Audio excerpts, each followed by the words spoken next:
हमारे तमाम बड़े किसान नेता और पंडाल में बैठी हुई हमारी माताएं बहनें, हमारे बुजुर्ग, हमारे किसान, हमारे नौजवान, मंच पे मौजूद हमारी कई खापों के प्रधान, आप सबको हाथ जोड़ के और सिर झुका के राम राम, सत श्री अकाल, सलाम, जय जवान जय किसान। आज गुरु तेग बहादुर जी की 400वीं जयंती यहां पे मनाई जा रही है। मैं सिर्फ 2-3 बातें बोलना चाहता हूं। सबसे पहली तो ये, शायद आप लोगों को मालूम भी होगा कि गुरुजी का इस इलाके से भी बहुत गहरा नाता रहा है। जब गुरुजी की शहादत हुई थी और भाई जैता सिंह उनका शीश लेके जा रहे थे और उनके पीछे मुगलों की सेना लगी थी, तो जब भाई जैता सिंह सिंगू बॉर्डर के ही नजदीक के गांव, यहां से 5 से 7 किलोमीटर दूर गांव है जिसको आज बड़ खालसा नाम से जाना जाता है, उस समय उस गांव का नाम गढ़ी होता था। और ये बड़ खालसा गांव, जिसे पहले गढ़ी बोला जाता था, ये दैया खाप का ये गांव है। और उसी खाप के जो इस आंदोलन के प्रधान के तौर पे चुने गए थे, आदरणीय कृष्ण दैया जी भी हमारे बीच में हैं। तो जब भाई जैता सिंह उस गांव में पहुंचे थे और मुगलों की सेना उनके पीछे थी, तो उस समय 85 वर्ष के चौधरी कुशाल सिंह दैया ने जब सारी चीजें सुनी और समझी थी, तो उसके बाद चौधरी कुशाल सिंह दैया ने कहा था कि गुरुजी के शीश का मान सम्मान बहुत जरूरी है, इस मान सम्मान से बड़ी और कोई चीज नहीं है। तो चौधरी कुशाल सिंह दैया ने अपने बड़े बेटे को बुलाया उस समय। और आज भी अगर आप देखेंगे तो पंजाब में जहां पगड़ी की परंपरा है, तो हमारे बुजुर्ग यहां पे खंडका बांधते हैं, और उस समय यहां के लोग भी बड़ी बड़ी दाढ़ी रखते थे। तो चौधरी कुशाल सिंह दैया ने अपने सबसे बड़े बेटे को बुलाया और कहा कि मेरा शीश काट दिया जाए। उनके बड़े बेटे ने तलवार से अपने पिता चौधरी कुशाल सिंह दैया के शीश को काट दिया और उस शीश को मुगलों की सेना को सौंप दिया और यह कहा कि यह गुरुजी का शीश है। सत श्री अकाल। उसके बाद जब मुगलों की सेना वापस चली गई, तो भाई जैता सिंह जो गुरुजी का शीश था उसको आगे लेके गए थे और आनंदपुर साहिब पहुंचे थे। तो इस इलाके का, जिस गांव को बड़ खालसा नाम से जाना जाता है, उस गांव के भी कुछ प्रतिनिधि अभी हमारे बीच में आने वाले हैं। यदि आप यहां से पीछे जाओगे तो चंडीगढ़ जाते वक्त बाईं तरफ वहां पे एक म्यूजियम भी बना हुआ है। तो मेरा आप सभी से यह हाथ जोड़ के विनम्र निवेदन भी है कि समय निकाल के, यहां से 2 या 2.5 किलोमीटर दूर ही पड़ेगा, तो जो मेन रोड पे ही उनका बाईं तरफ म्यूजियम है, तो आप उस म्यूजियम में भी जरूर जाके आइएगा। मैं धन्यवाद करना चाहता हूं संयुक्त किसान मोर्चा के सभी किसान नेताओं का, और जो हमारे इलाके के, जो हमारे पूरे समाज के, इस किसान समाज के जो संत महात्मा है, उनका भी बहुत धन्यवाद करना चाहता हूं। और वो धन्यवाद इसलिए करना चाहता हूं कि आंदोलन तो निश्चित तौर पे जीतेंगे ही, अपनी दोनों मांगों को पूरा करवाएंगे ही।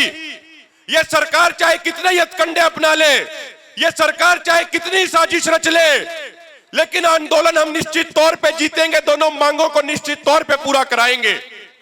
लेकिन मैं एक बात कहना चाहता हूं कि उन दोनों मांगों को पूरा कराने से पहले ही आंदोलन में हम एक बहुत बड़ी जीत दर्ज कर चुके हैं। और यह जीत है कि जो हमारा सैकड़ों सालों से, जो कई दशकों से इन राजनेताओं ने जो हमारा भाईचारा बिगाड़ दिया था, वो हमारा भाईचारा दोबारा से कायम हो गया है। और इस भाईचारा कायम होने के बाद ही सभी राजनीतिक पार्टियों की नींद उड़ी हुई है। अब देखिए, आंदोलन की शुरुआत से ही 26 नवंबर से देखिए, इसी मंच पे रहबरे आजम दीन बंधु छोटू राम जी की जयंती मनाई जाती है। इसी मंच से सभी देवी देवताओं का, गुरुजियों का, सभी का पर्व मनाया जाता है। इसी मंच पे जब रमजान की शुरुआत हुई थी तो हमारे मुस्लिम भाई जो आंदोलन में पूरा सहयोग समर्थन कर रहे हैं, तो इसी मंच पे सभी किसान नेताओं की मौजूदगी में उनका रोजा खुलवाया गया था। तो इस आंदोलन ने जो कई दशकों से हमारा भाईचारा बिगड़ा हुआ था, कभी पानी के नाम पे, कभी जमीन के नाम पे, कभी जाति के नाम पे, कभी धर्म के नाम पे, जो हमारा भाईचारा बिगाड़ रखा था इस गंदी राजनीति ने, इस आंदोलन ने उस भाईचारे को दोबारा कायम करने का काम किया है और यह इस आंदोलन की सबसे बड़ी जीत है। साथियों, आप एक बात और देखिए, जो गुरुजी ने उस समय शहादत दी थी, वो शहादत उन लोगों के खिलाफ लड़ते हुए दी थी जो लोगों के ऊपर धर्म और जाति के नाम पर अत्याचार कर रहे थे। ऐसे क्रूर तानाशाहों के खिलाफ लड़ते हुए गुरुजी ने शहादत दी थी। और आज भी देखिए, वही समय आ गया, वही वक्त आ गया है। जो आज क्रूर तानाशाह सत्ता में बैठे हैं, ये भी लोगों को धर्म और जाति के नाम पे बांट के अपनी राजनीतिक रोटियां सेकने का काम कर रहे हैं। ये क्रूर तानाशाह 80 करोड़ किसानों की भावनाओं का अपमान करते हुए देश के अन्नदाता के खिलाफ 3 कानून बनाते हैं।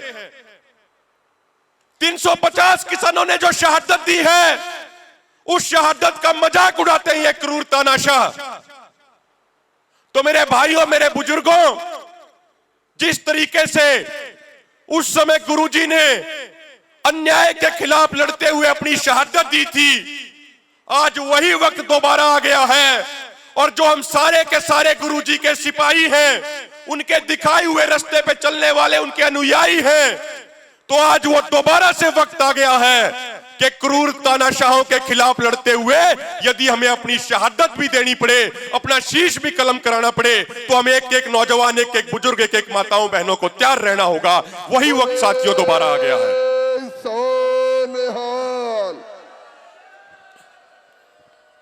मेरे बुजुर्गों, मेरे किसान भाइयों, जो आज ये लड़ाई आप लोगों के नेतृत्व में लड़ी जा रही है, जो मंच पे बैठे हैं, ये सभी नेता आपके नुमाइंदे हैं।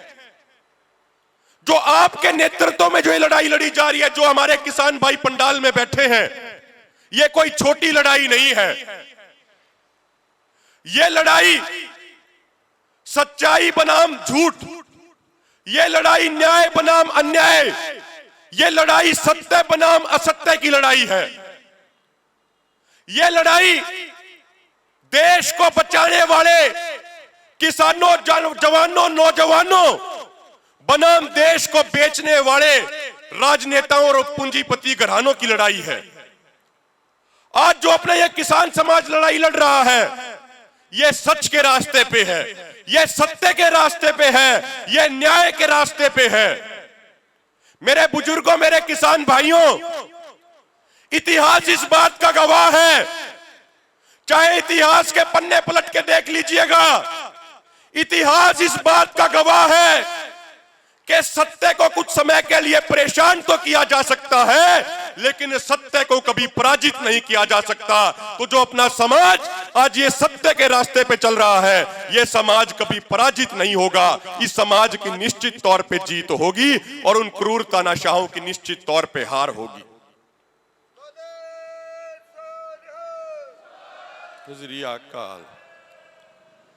साथियों, एक छोटी सी और अंतिम बात और कहना चाहता हूं।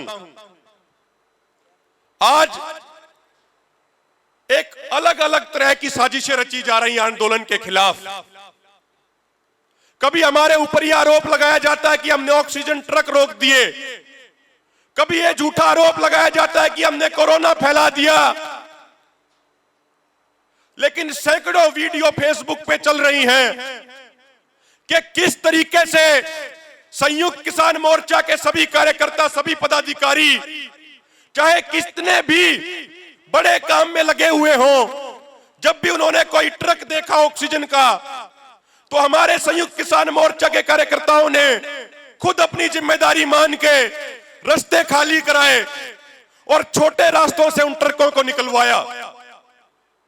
हमारे बहुत सारे कार्यकर्ता पास के अस्पतालों में लंगर लेके जा रहे हैं, वहां पे खाना लेके जा रहे हैं। और जो संयुक्त किसान मोर्चा से जुड़े हुए डॉक्टरों की टीम है, वो डॉक्टरों की टीम अपने सभी संसाधन लगा के ऑक्सीजन सिलेंडरों का इंतजाम करने में लगी हुई है। मेरे भाइयों, हम आपको एक बात कहना चाहते हैं कि आज जो भी ये बीमारी है, वो तो डॉक्टर ही बता पाएंगे क्या बीमारी है क्या नहीं है, लेकिन एक बात तो तय है कि हमारे धरणों के ऊपर उस परमात्मा की, उस रब की, उन गुरुजियों की इतनी कृपा है कि हमारे यहाँ पे आज तक कोई भी कोरोना का या किसी बीमारी का केस नहीं आया है। और गुरुजियों की कृपा आगे भी रहेगी तो यहाँ पे कोई केस आएगा भी नहीं।